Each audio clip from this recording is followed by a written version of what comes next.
Hey guys, it's Rachel from Tiramar Farms, and today I'm doing kind of a different video. I'm just going to be introducing you to my hamster. Her name is Duchess, and I've been calling her Duchess the Homestead hamster. And I'll get into like her story in a couple seconds, but first I want to say that just to tell you first, if I sound weird, that would be because I have a cold. I very rarely get sick, and yet somehow I've been sick twice this month already. I had a stomach virus, and then I had about like a week where I was not sick, and then I got this nasty head cold this week. So I haven't had much energy to like sit down and edit videos or anything like that.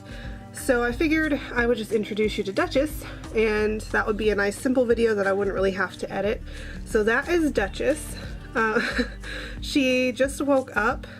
Fun fact about hamsters, they're actually nocturnal, so they're most active at like dusk and dawn and nighttime, and it's about 8 p.m. here.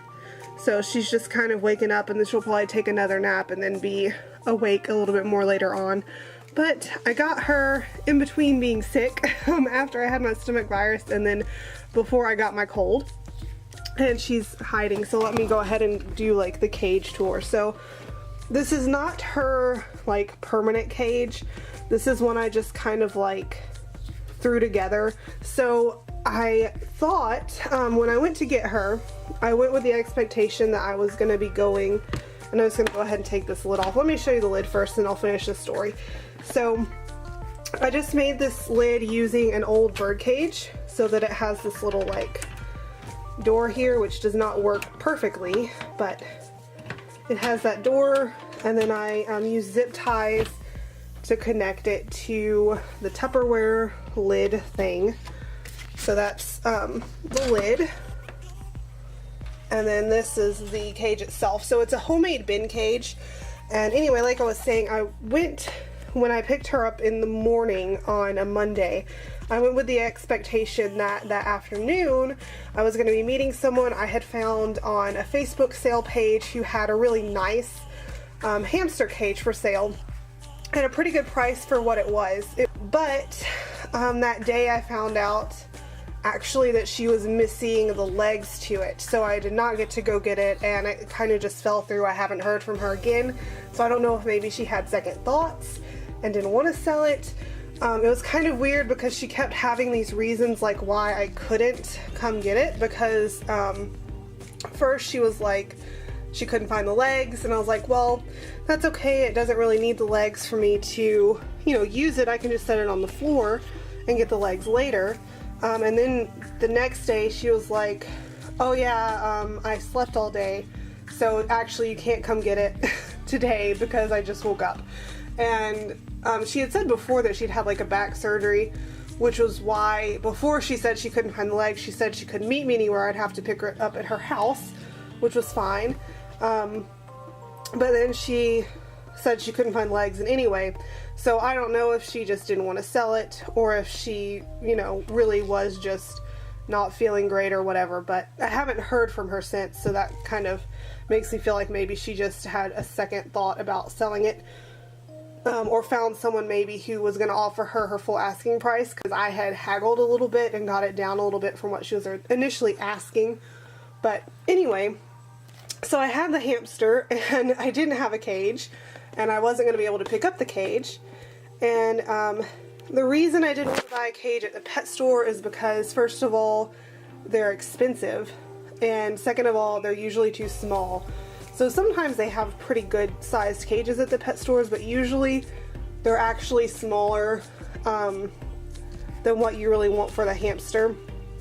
The minimum like adequate space is about the size of like a 20-gallon long fish tank, or I think it's like 360 square inches is the minimum, and the ones at the pet stores are usually smaller than that. And so not only are you getting a smaller cage that's not really going to be best for the hamster, but it's also expensive for the size. Like, you're paying more for a smaller size. So instead I decided just to build a bin cage, which it looks kind of small on camera, but I did the math for the dimensions and everything, and it does meet the minimum requirements. So it is an adequate size, but I'm actually gonna just, it's still not gonna be permanent because when she grows, she's probably gonna need a bigger wheel. This is an 8-inch wheel, which she likes to hide behind over there in the corner. But it's an 8-inch wheel, and she's a Syrian hamster, so right now it fits her and it's not uncomfortable. But oh, she's cleaning her ears. But she might outgrow it. It kind of just depends on how big she gets. Since she's a Syrian, or they're also called like the teddy bear hamster, or different names like that, she might outgrow it and I might have to get a bigger one if it starts curving her back, so we'll just have to wait and see. But I just made this bin cage kind of like temporary until I can make a nicer one, because I want one that I can see her in, which was what I liked about the one I was going to get from the lady. And because that way I can, like, it has clear sides like the Tupperware has, so I can watch her. So I'm going to build one out of wood and plexiglass eventually that'll be a little bit bigger than this. But this one is big enough. I just want it to be a little bit bigger. And, you know, I'm not a person who, like, overly pampers her animals. Some people would say that I do. But I do feel like, you know, they deserve to have adequate space. And even though small pets are small, they're still active. And, you know, they still need to have space for all of their whatnots and activities and everything. So she's just kind of hanging around. So anyway, what the heck was I even talking about? I'm sorry, I have like a slow brain right now because of my cold. But yeah, so for her temporary cage right now, and I'm sorry the lighting's bad, again, they're nocturnal, so she was asleep all day. But she has her 8-inch silent spinner, this little cubby house here. She gets in it occasionally, it's not her favorite. She has a chew toy she hasn't really chewed, and a toilet paper roll she hasn't really chewed. She has a water dish that she has gotten paper in since I changed it out last night, and she's already gotten paper in it. But I had a water bottle for her and it wasn't working. Like, I noticed that she was at the water bottle a lot more than what I felt like would be normal. And she was kind of biting at it kind of angrily. So I checked it and it was not working. It would work when I unscrewed the cap and screwed it back on. It would work for like a couple of seconds and then it would stop working again. And her little hands are just the cutest things in the world. But anyway, so I had to swap it out for a little, it's actually a Pioneer Woman food dish. But I'm going to swap it out for a working bottle the next time I go to the pet store. I'm going to take that one back. That's her little food dish. I think I actually need a bigger one because that one is kind of small. Like, I didn't realize in relation to her how small it was going to be, obviously, until I put it in the cage. She has this little litter pan thing. I put some paper, like toilet paper, in it for her to use as bedding, but she doesn't really like that. So I think I'm going to just take that out and put sand in this for her to have sand baths with. And then that's her little hidey house. So she mostly sleeps in the purple house, and she'll play on the wheel some. She's not a huge wheel hamster though. Like, she gets on it occasionally at night, but not a whole lot. She likes to dig a lot, is what I've noticed that she likes to do. And she likes to chew on her willow sticks, which, there's one over here. She likes to, oh wow, I just put this in yesterday and she's already chewed up a ton. So she really likes those. Oh, she's going to use the wheel now. She's a chewer and a digger more than a runner, at least so far. And she is pretty friendly. She did bite me the first day that I had her, which was probably my fault because, you know, it was new space and she needed to settle in a little bit. So I probably scared her, but now she's comfortable with being picked up. I can't really show you because I don't have the camera on a tripod, and I'm also kind of afraid to touch her too much while I'm sick because I don't want to give her a cold. But she doesn't mind being picked up, and she doesn't mind being pet. Sometimes she'll like walk over your hand. She does like having, like, she'll take food from my hands, like little pieces of carrot and stuff like that. So she's been fairly easy to tame. I haven't gotten her out a whole lot because I'm afraid of losing her running around, but yeah, that's the Homestead hamster. I keep joking that, you know, if she would lay eggs then we'd be set like the chickens, but I think she's really cute. And as far as like why I wanted a hamster, I know it seems like kind of, I don't know, hamsters are one of those things that people assume children want and assume that adults don't want.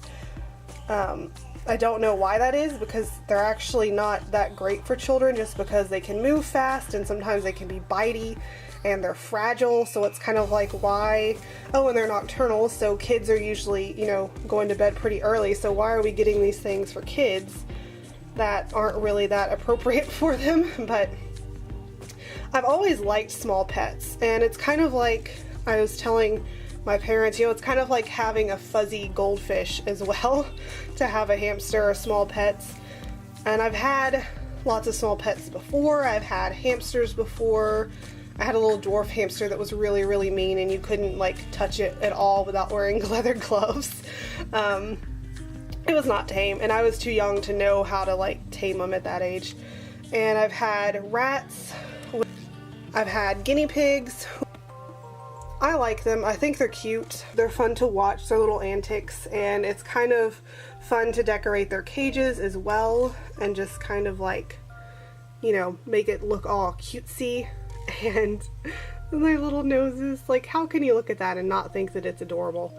But that is Duchess, and when I get her larger cage built, I'll have to show you again in another video the larger cage setup. Okay, I'm finally sitting down to edit this like 2 weeks later, or it may have even been longer than that. I have no idea. I know I kind of just fell off the map for a while there. And I know this video was a little bit different, and I was kind of off because of my cold and all that, but I think Duchess is pretty cute, so I hope you enjoyed watching her and learning a little bit more about her and all that. Now that I've had her a little bit longer, she does use the wheel more. She still doesn't run on it constantly like some hamsters do, but she does use it more. She uses the cubby more.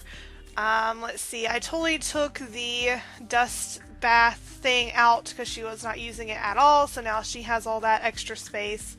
And she loves to tunnel. She gets down below her cubby and tunnels all the way to the bottom of her bedding, which I made pretty deep for her because I knew that she liked to dig in it. And I can watch her through the side of the cage, either like sleeping or she hides food down there and she'll take it down there and eat. And it's really cute. So anyway, thank you for watching. I'm hoping I'm going to get back on the schedule that I said of posting like a video a week or so. So thank you for bearing with me while I was just totally off the map for like a month. But anyway, thanks for watching. I hope y'all are having a great month, and you can follow me on Facebook and Instagram and Twitter. I'm at Tiramar Farms, all those places, and I will see y'all next time.